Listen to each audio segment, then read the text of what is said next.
Çırak girdiği sanayide başkanlık yolunda. Aday Ömer Kelleci'den iddialı mesaj. İskenderun Küçük Sanayi Sitesi'nde kendi iş kolunda yıllardır mücadele eden Ömer Kelleci, yoğun katılımla bir araya geldiği üyelere, yaklaşan Maden İşleri Esnaf Odası seçimlerinde başkan adayı olduğunu ilan etti.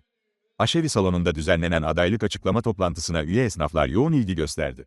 Sanayide ulaşacağım, yani bana göre, kendime göre ulaşacağım.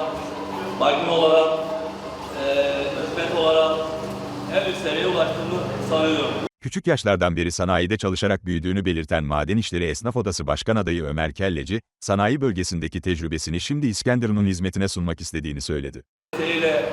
Beni başkan yaparsanız, ben de sizlere aynı benim gibi daha ileriye, İskenderun'u, özellikle İskenderun'u daha ileriye taşımaya söz veriyorum. Hepinizin yolunda. Bütün faaliyetler tamamen bizi bekliyor.